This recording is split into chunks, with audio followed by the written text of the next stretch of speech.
இந்த video click பண்ண அனைவருக்கும் வணக்கம். இப்போ நம்ம என்ன பார்க்க போறோம்னு பார்த்தீங்கன்னா, ஆல்ரெடி இது வந்து நான் வந்து பார்ட் 1 போட்டேன். இது பார்ட் 2வா இருக்கும். ஆ என்ன படம் என்னன்னு பார்த்தீங்கன்னா, இது வந்து நம்ம எந்த ஒரு படமும் பார்க்க போறதில்ல. இது வந்து நான் ஒரு 5 படத்த கொண்டு வந்திருக்கேன். அதுதான் உங்ககிட்ட சொல்லப் போறேன். டாப் 5 மோஸ்ட் மூவி பார்க்கக்கூடிய திரைப்படங்கள். அதாவது நான் 2024ல ரிலீஸ் ஆன பார்க்கக்கூடிய திரைப்படங்கள்ல ஒரு 5 திரைப்படத்த நான் வந்து நான் பார்த்தது வரைக்கும் உங்ககிட்ட ஷேர் பண்ண போறேன். ஆல்ரெடி இத நான் பார்ட் 1 போட்டிருக்கேன். அப்படி இல்லன்னாலும் ஐகான்ல தரேன். செக் பண்ணிக்கோங்க. இப்ப என்ன படம் பார்க்க போறோம்னு பார்த்தீங்கன்னா, அ ஜமான். ஜமான் படம் தான் பார்க்க போறோம். ரொம்ப ரொம்ப எமோஷனலா இருந்தது. ஏன்னா, நான் வந்து சின்ன வயசுல வந்து தெருக்கூத்து எப்படி இருக்கும்னு எனக்கு தெரியாது. அ நெறைய பேருக்கு தெரியாது தான் நெனைக்கிறேன். அ அத எப்படி கொண்டு போயிருப்பாங்க. அதுதான் அவங்க அப்போ காலகட்டத்தில இருந்த ஒரு என்டர்டெயின்மென்ட். அந்த என்டர்டெயின்மென்ட்ட மையமா வச்சு ஒரு திரைப்படம் வருது. அதுக்குள்ள நடக்கக்கூடிய சில பாலிடிக்ஸ் அதெல்லாமே ரொம்ப அழகா கொண்டு போகுது. படம் வைஸ் எனக்கு ரொம்ப புடிச்சது. அதுவும் டைரக்டரோடைய ஆக்டிங் வந்து செம்மையா இருக்காரு. பாரி. அவர் வந்து ரொம்ப அழகா அந்த கேரக்டர வந்து கொண்டு போனாரு. ரொம்ப நல்லா இருந்தது. ஸ்டோரி வைஸ் ரொம்ப நல்லா இருந்தது. இளையராஜா சாருடைய மியூசிக் ரொம்ப நல்லா இருந்தது. லவ் போர்ஷன்ஸும் எல்லாமே ரசிக்கிற மாரி தான் இருந்தது. அவருடைய ஆக்டிங்கே ரொம்ப ரசிக்கிற மாரி இருந்தது. எனக்கு ரொம்ப புடிச்சிருந்தது படம். பார்க்க ரொம்ப புடிச்சிருந்தது. நல்ல ஒரு ஸ்டோரி நல்ல ஒரு ஸ்டோரி. இப்போ வந்து அதெல்லாம் கலைகள் எல்லாமே கொஞ்சம் கொஞ்சமா அழியுது. அத மையமா வச்சு கொண்டு வர்றது ரொம்ப ரொம்ப கஷ்டம். ரொம்ப நல்லா இருந்தது. எனக்கு ரொம்ப புடிச்சிருந்தது. அடுத்த படம் என்ன பார்க்க போறோம்னு பார்த்தீங்கன்னா, ஜே பேபி.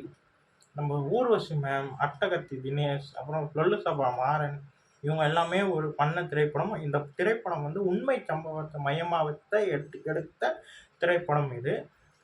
ஒருத்தவங்களுக்கு வந்து கொஞ்சம் மனநிலை பாதிக்கப்பட்டா, அவங்க எப்படியெல்லாம் அவங்க குடும்பம் ஒரு பக்கம் கவலைப்பட்டாலும், அது வந்து எப்படி வந்து வலிகள் ஏற்படுத்தும்ன்றத ரொம்ப அழகா சொல்லியிருந்தாரு டைரக்டர். எனக்கு ரொம்ப புடிச்சிருந்தது. ஸ்டோரி ரொம்ப புடிச்சிருந்ததுங்க. இது உண்மையாவே நடந்த ஒரு சம்பவம்னு கேள்விப்படும்போது, ஓ இன்னும் அந்த அந்த படத்து மேல ஒரு மரியாதை ஏற்பட்டுச்சு. அப்போ அவங்க எவ்வளோலாம் ஃபேஸ் பண்ணியிருப்பாங்க, அந்த மாரி தோணுச்சு. அதுவும் ஊர்வசி மேமுடைய ஆக்டிங் சொல்லுமே, அப்பா! நெறைய இடத்துல எமோஷனலா கனெக்ட் ஆச்சு. அதாவது அ ஆ ஆ அட்டகத்தி தினேஷ் சார் வந்து அந்த இதெல்லாம் எடுத்துன்னு போய் வச்சிருப்பாங்கல்ல, அது பேர் என்னதுங்க? லெட்டரு. அதெல்லாம் எடுத்துன்னு போய் வச்சுருவாங்க. வச்சுட்டு அவர் வந்து இது மாரி தபால் ஆஃபீஸ்ல வந்து சண்ட போடுவோம். அதான் நெறைய பேர் சண்ட போடுவாங்க. அவரு திட்டிட்டு போவாரு. அப்ப திட்டிட்டு இந்த மாரி அவர அடிச்சுருவாரு. ஊர்வசி மேம் வந்து அடிச்சுருவாரு. அடிச்சுட்டு அதுக்கப்புறம் போயிடுவாரு. போயிட்டு அவர் வந்து வீட்டுக்குள்ள உட்காந்துன்னு இருப்பாங்க அவங்க ஒய்ஃபோட. அப்போ வந்து ஊர்வசி மேம் வீட்டுக்குள்ள வருவாங்க. வந்து சாப்பிடலடா, பசிக்குதுன்னு சொல்லும்போது உடைஞ்சுட்டேன்.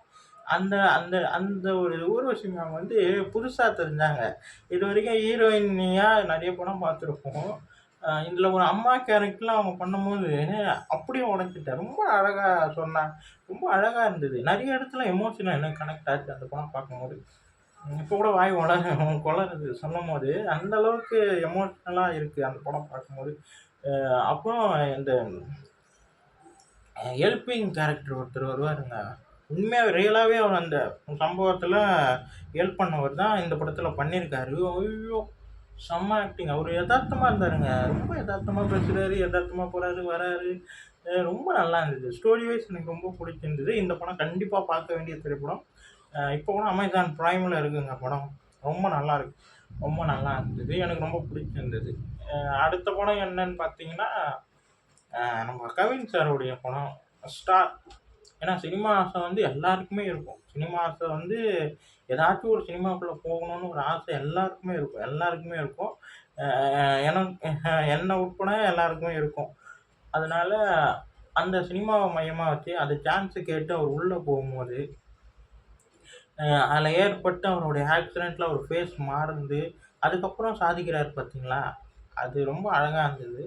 அந்த ஸ்டோரியே எனக்கு ரொம்ப பிடிச்சிருந்தது. காலேஜ்ல ஆரம்பிச்சு ஒவ்வொரு அ காலகட்டம் ஒரு ஒரு ஒரு ஒரு பையனுடைய ஒவ்வொரு காலகட்டம் காலேஜு, வேலை, லவ்வு, அப்புறம் ஒரு ஆக்சிடென்ட்டு, அதுக்கப்புறம் வந்து மறுபடியும் அந்த லைஃப்ல போய் சாதிக்கிற ஒரு பாட்டுன்னு சொல்லிட்டு ரொம்ப அழகா கொண்டு போயிருப்பாரு. அது ரொம்ப நல்லா இருந்தது. எமோஷனலா எனக்கு கனெக்ட் ஆன படமும் ஸ்டார். அதுவும் கவின் சார் ஆக்டிங் சொல்லவே வேணாம். அந்த அடிபட்டு அவருடைய ஃபேஸ் மாறுற அந்த தருணம் வந்து ரொம்ப வலி ஏற்படுத்தின ஒரு சீனாக இருந்தது. யுவன் சங்கர் ராஜா சார் மியூசிக் ரொம்ப அழகாக ஜாலியாகவும் இருந்தது, பெயின்ஃபுல்லாக மியூசிக்காகவும் இருந்தது. எனக்கு ரொம்ப பிடிச்சிருந்தது படம். அடுத்து என்ன படம் பார்க்க போகிறோன்னு பார்த்தீங்கன்னா, விடுதலை.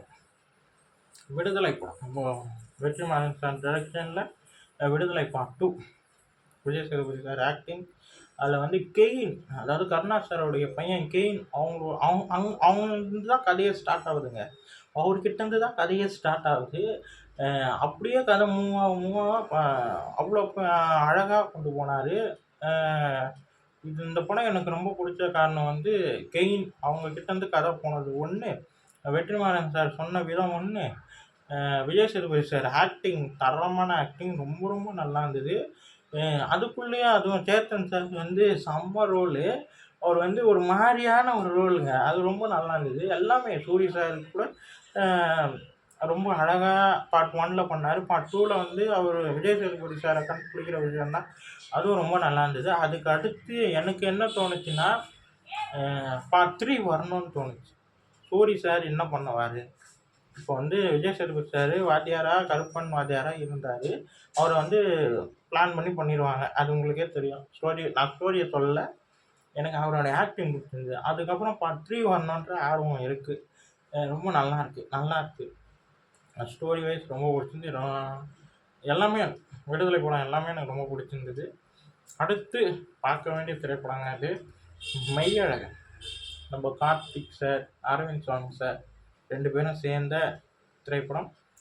96 படத்தோடைய டைரக்டர் தான் பிரேம்குமார்.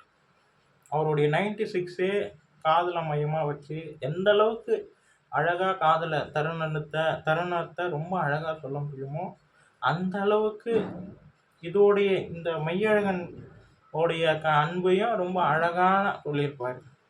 அதுவும் கார்த்திக் சார் வந்து ரொம்ப யதார்த்தமான கேரக்டர், எந்த ஒரு எதிர்பார்ப்பும் இல்லாத ஒரு மனிதன். அவங்க 2 பேரும் பேசுகிற பொசிஷன்ஸ் எல்லாமே ரொம்ப அழகாக இருக்குது. கார்த்திக் சார் பேசுகிற விஷயமா இருக்கட்டும், அரவிந்த் சாமி சார் பேசுகிற விஷயமா இருக்கட்டும், அந்த ஜல்லிக்கட்டு அந்த காளையை பற்றி பேசுகிறதா இருக்கட்டும், அப்புறம் வந்து நாட்டுப்பால் பருத்திப்பாலா, அது டீ எதுவும் கேட்பாங்களே, அது சரியாக டக்கு ஞாபகம் இல்லை அது. அப்புறம் வந்து ஒவ்வொரு விஷயமே, அப்புறம் வந்து அவர் வந்து லாஸ்ட்டாக மெய்யழகான சீன் முடிவார் பார்த்தீங்கன்னா, முடிகிற தருணம், அதுவும் ரொம்ப நல்லா இருந்தது. ஒவ்வொரு சீனுமே அவ்வளோ மெய்சிலிர்க்க பார்த்த ஒரு திரைப்படம். கமல் சாருடைய குரலில் அந்த யாரோ பாட்டில் கேட்கும்போது அந்த யாராக இருந்தாலும் கண்ணீர் வராமல் இருக்காது கண்ணில், ஒரு சொட்டமாச்சு தண்ணி வரும். அந்த அளவுக்கு அவருடைய வாய்ஸ்லேயும் அவர் ஓடி வர போர்ஷன்லேயும் ரொம்ப ரொம்ப அழகாக காட்டியிருப்பார் பிரேம்குமார் சார். அதுவும் வந்து சாப்பாடு மையமாக ஒரு சீன் ஒன்று வரும் கல்யாண போர்ஷனில், அது. அப்புறம் தங்கச்சிக்கு வந்து கிஃப்ட்டு கொடுக்குற தருணம், இதெல்லாமே ரொம்ப அழகாக யதார்த்தமாக வலிகளோடையும் சரி. ஓப்பனிங் சீனே வந்து ஒரு வலி ஏற்படுத்துகிற சீன் தான். அதாவது வீட்டை சொத்துக்காக அவர் வெளியே போவார், அங்கேருந்து தான் கதையே ஸ்டார்ட் ஆகும். அப்போவே அந்த பாடல் வந்து ஒலிக்கும். அதுக்கப்புறம் கதை வந்து ரொம்ப அழகாக கொண்டு போய் திருப்பி அவர் ஊருக்கு வரும்போது அந்த வழியெல்லாம் ரொம்ப அழகாக இருந்தது. எனக்கு எல்லாருமே இந்த படத்தில் நடித்தவங்க எல்லாருமே பிடிச்சிருந்தது. கதை வைஸ் ரொம்ப பிடிச்சிருந்தது. எல்லாம் ஸ்டோரி வைஸ் எல்லாமே பிடிச்சிருந்தது.